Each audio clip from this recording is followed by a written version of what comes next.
Terima kasih yang saya hormati Bapak Wali Kota di sini yang telah hadir, Wali Kota Marangin, Jambi Pak ya, Bupati Marangin, Wali Kota Padang, mungkin Bapak Wakil Bupati ya, Wakil Bupati atau ada yang mewakili, dan yang saya hormati para Direktur PDAM yang di sini mungkin ada sebagai anggota APAMSI atau yang di luar dari anggota APAMSI yang telah hadir dan berkesempatan untuk mengikuti acara Munas ke-1 APAMSI di Kota Tangerang.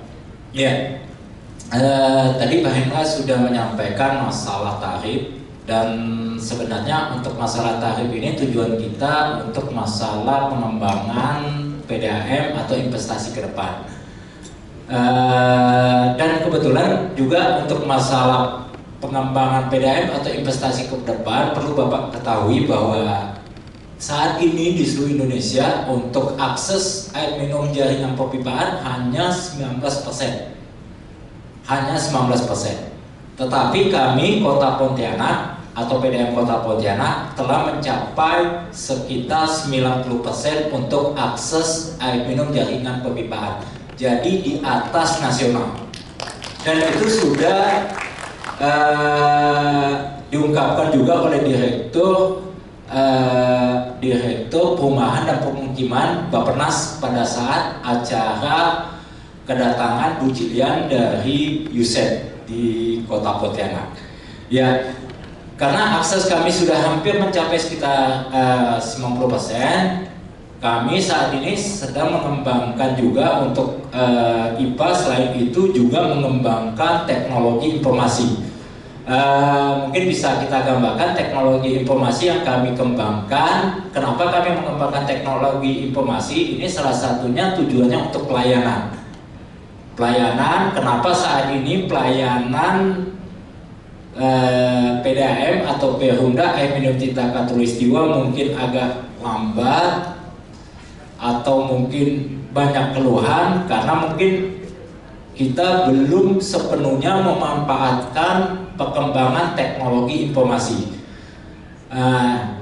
Dan saat ini juga kita sudah mengembangkan WebGIS juga untuk Kota Pontianak yang kedepannya nanti dikoneksikan dengan SCADA segala macam agar informasi ke direksi menjadi lebih akurat sehingga bisa mengambil tindakan selanjutnya.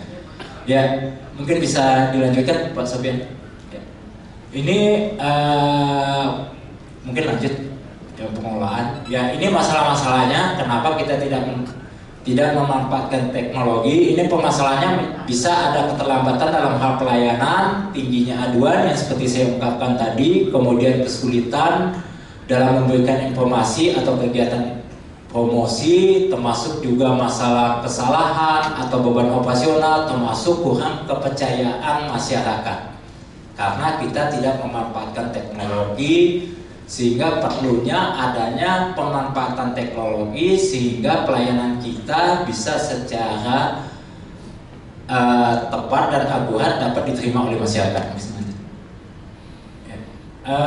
Ini tujuan manfaatnya, mungkin bisa dilanjut aja. Tujuan manfaatnya bisa dipersingkat.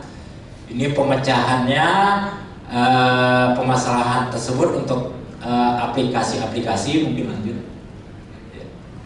Ini aplikasi-aplikasi kita yang sudah kita bangun dan kita juga sudah banyak bekerja sama termasuk dengan PT Pos, e-channel bank, virtual account, ATM, termasuk juga mobile banking yaitu BRI, BNI, BCA, Mandiri, BTN, dan Bank Kalbar, termasuk juga ke Tokopedia, Shopee, Bukalapak, itu termasuk kerjasama yang telah kita jalin dalam rangka peningkatan pelayanan.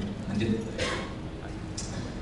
Ini termasuk juga water reading system, termasuk juga data pembukuan. Ini aplikasi kita untuk sistem keuangan. Mungkin lanjut Pak Supiandi biar cepat. Ini mungkin manajemen informasi sistem yang tujuannya untuk memberikan informasi kepada pihak manajemen baik itu dalam hal DRD, tunggakan rekening, termasuk juga sistem bacaan, termasuk juga saat ini kita juga mengembangkan WebGIS. Ya mungkin lanjut Pak. Ya, ini lanjut juga untuk masalah ini, jadi biar lebih akurat, ini aplikasi-aplikasi yang telah kita bangun, termasuk juga sistem informasi aplikasi pengaduan siap. Dan sistem informasi aplikasi pengaduan siap ini kebetulan kita juga mendapat penghargaan karena inovasi yang telah kita lakukan. Kemarin dicoba untuk diikut sertakan ke tingkat nasional, cuman katanya masih belum untuk BUMD katanya, karena itu dikoordinir oleh Kementerian PAN. Jadi karena kita sudah di lokalan, kita sudah dianggap sudah memberikan inovasi yang terbaik, tetapi untuk di tingkat nasional masih belum bisa diikuti. Mungkin lanjut. Ya, ini aplikasi logistik atau perawatan. Lanjut Pak Sofian. Mungkin lanjut ke ini aja lah. Ini untuk aplikasi MBR kita buat tersendiri, dan aplikasi MBR ini sudah diakui oleh Kementerian PUPR, termasuk juga sistem yang kita bangun terhadap program MBR itu menjadi percontohan untuk seluruh Indonesia. Kemarin itu kita kedatangan juga dari Kementerian PUPR karena kita dianggap yang terbaik dalam mengelola MBR. Kita tidak pernah memperoleh masalah. Kemudian juga dari Kementerian PUPR membuat buku panduan itu ngacunya kepada kita. Karena waktu di tahun 2021 kita kedatangan dari Kementerian PUPR untuk membuat buku panduan tentang bagaimana tata cara MBR. Dan juga kemarin juga saya diminta juga oleh Kementerian Keuangan karena dianggap sistem kita yang terbaik, bukan kita membanggakan gitu. Ya mungkin lanjut. Ya, ini sistem informasi pendapatan, termasuk juga absen online, kita sudah online. Kita tidak menggunakan sidik jari, tetapi menggunakan HP masing-masing pegawai yang jaraknya sekitar 50 meter. Jadi kita tidak menggunakan sidik jari lagi. Ya mungkin lanjut. Ini untuk aplikasi simpatik. Simpatik ini itu melalui aplikasi mobile banking yang sudah kita bangun, dan sekarang saya minta itu dikembangkan lagi sehingga dapat memberikan informasi kepada masyarakat yang mendownload aplikasi simpatik. Termasuk juga untuk manajemen aset, EMAS sudah kita bangun. Kemudian lanjut. Ini untuk aplikasi kinerja di bagian bidang program, termasuk juga e-procurement sudah kita bangun, dan saat ini sedang kita ajukan ke Badan Sandi Negara. Jadi kemarin itu sudah kita ajukan, cuman masih ada kelemahan-kelemahan, kita perbaiki. Sekarang kita ajukan lagi. Jadi mungkin dalam waktu 1-2 bulan procurement ini mungkin sudah bisa kita laksanakan lelang-lelang itu melalui secara online. Mungkin lanjut. Ya, ini monitoring CCTV termasuk jaringan SCADA. Lanjut Pak Supir. Ya, ini untuk sistem di bawah. Untuk informasi kinerja. Jadi kinerja direksi tidak katulistiwa kita menggunakan aplikasi. Jadi kenapa kita menggunakan aplikasi? Jadi setiap bulan kita pantau kinerja yang sesuai dengan BPPS PAM, sehingga apabila terjadi kekurangan atau terjadi penurunan kinerja, itu yang kita tingkatkan. Dan berdasarkan kemarin terakhir rapat, kita mungkin penilaian kinerja untuk 2022 sebelum audit itu 4,11, sebelumnya 3,72 setelah audit. Mungkin di tahun 2023 nanti 4, kalaupun di audit ya mungkin ada penurunan sedikit lah gitu. Ya, mungkin bisa dilihatin Pak Sofiani untuk aplikasi sistem informasi kinerja secara online.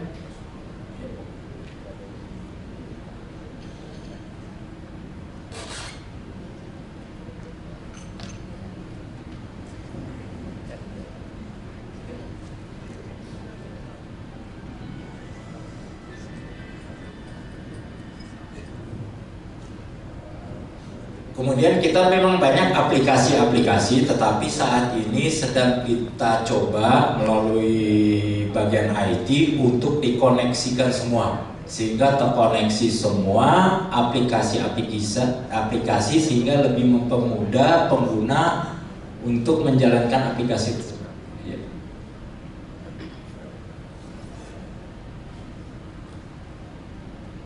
Ya, ini secara online, makanya secara online ini bisa kami gambarkan. Ini kita ada input cetak. Nah, ini saya ambil contoh cetak. Nah, ini kita gambarkan. Ini kita per bulan ini kinerjanya kita pantau setiap bulan. Ini kebetulan di Desember 2018. Coba lihat kan setiap bulan.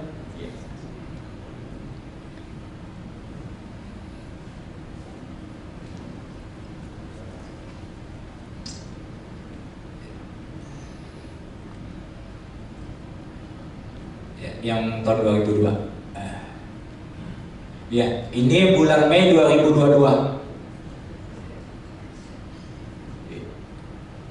Ya, bulan Mei 2022 ini aplikasinya kita pantau per bulan. Jadi ada petugas yang bertugas menginputkan data. Di sini kita pantau mana terjadi penurunan, itu yang kita tingkatkan. Sehingga kita dapat meningkatkan kinerja direksi sesuai dengan penilaian kinerja yang berdasarkan BPP SPAM.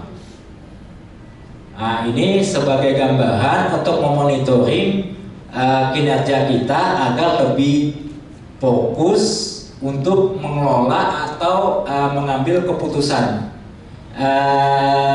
Mungkin kita bisa lihatkan aplikasi WebGIS. Ini untuk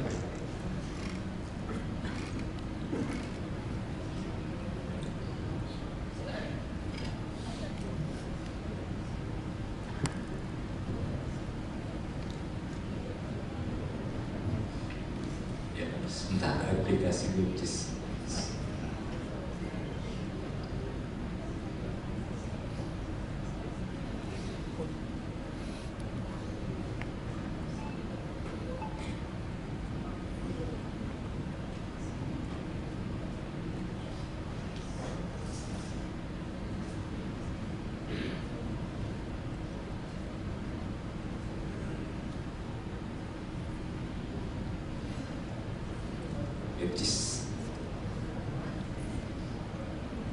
Ya, ini aplikasi WebGIS. Ini bisa dilihat. Kita juga bisa lihat pemakaian setiap kelurahan, termasuk juga mungkin efektivitasnya, termasuk juga masalah pengaduan, tunggakan. Mungkin bisa dilihatkan tunggakan per kelurahan sama tunggakan kelurahan dulu.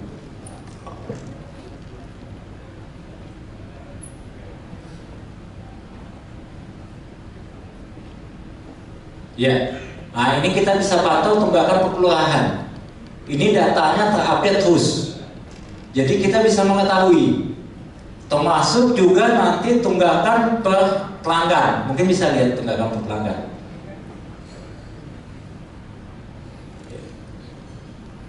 Nah, ini tunggakan per pelanggan.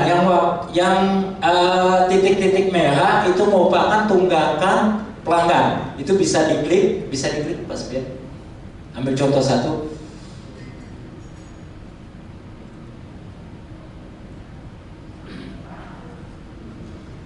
Ya, ini seperti ini kan, tunggakan pelanggan, ID pelanggan muncul, golongannya muncul, termasuk piutangnya, dendanya, total tunggakannya. Ini kondisinya seperti apa? Ini bisa kita dapatkan di internal kita, di manajemen. Kenapa ini belum ditagih gitu? Inilah tujuan kita, kenapa kita mengembangkan WebGIS, dan juga termasuk untuk mengembangkan sambungan pelanggan. Ini jaringannya juga ada. Jaringannya jarak antar rumah ke antar pipa kita ke rumah pelanggan itu berapa, sehingga mempercepat untuk proses sambungan pelanggan. Dan rencana saya minta ini dikoneksikan ke SCADA juga, dikoneksikan juga untuk mengetahui apabila terjadi kebocoran pipa transmisi. Ini terinformasikan juga ke WebGIS. Ini yang sedang kita kembangkan ke depannya. Ini gambaran-gambaran mungkin yang ada di kami, dalam mengembangkan atau memanfaatkan teknologi informasi yang bertujuan untuk meningkatkan kinerja perusahaan sehingga kinerja kita menjadi lebih baik dari tahun-tahun sebelumnya. Mungkin itu aja yang bisa saya sampaikan. Saya ucapkan terima kasih atas kedatangan Bapak-bapak. Saya akhiri, wabillahi taufiq wal hidayah. Wassalamualaikum warahmatullahi wabarakatuh. Tepuk tangan buat Pak Jenasa dan SDM Perumda Air Minum Pontianak.